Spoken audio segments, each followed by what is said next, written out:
You want to make 700 horsepower, but you're on a budget. Let's break it down. You're going to need a second gen swap kit. I have mine from Spedding. That was about $3,200 with at least an S400 charger on there. Then you're going to need some injectors and a 10 mil. Injectors, I got mine from Flux for $2,700. And a 10 mil, I'm doing the DIY stroker shaft because if you go ahead and buy a genuine 10 mil, it's about $2,000 to $4,000 depending on the company you purchase that from. This is the shaft I'm using right here to keep it under that budget. And then you'll need extreme duty push rods, head studs, valve springs. And I went ahead and did 6.7 rockers because I'm rocking a 5.9. And these 6.7 rockers have a metal retainer versus the 5.9s are plastic on the rocker end. So I swapped those out. I got my head studs for $600 off Facebook Marketplace, but if we include those new, that's $1,000, and that keeps you at around $8,500 for everything to build a 700 horsepower motor at minimum. The 10 mil DIY shaft does technically flow to 775 horse, so we're going to test that theory out at Diesels in New York, November 1st.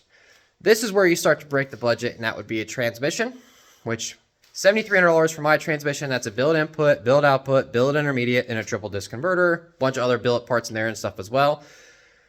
If you don't need a billet intermediate, but I'd highly recommend it because the 1-2 or the 2-3 shift on lockup, kind of what tends to make the intermediates fail, and then you're junked your transmission when it shatters. So let's just go ahead and change it out. $7,300. Okay.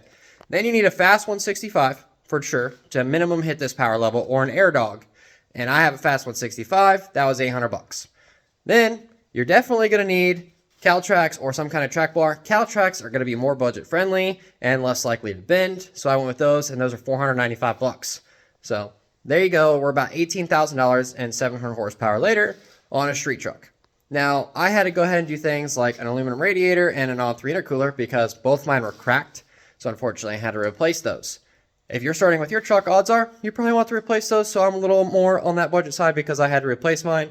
And I did go ahead and do front control arms and a far from stock front end, which again, I didn't have to do, but I did. Therefore, I would be a little over the $20,000, but those are things you don't have to do. That would keep you under that $20,000 limit, putting you about around $18,500 to $18,000 to build a 700 horsepower street truck and a 5.9 and or 6.7 common rail.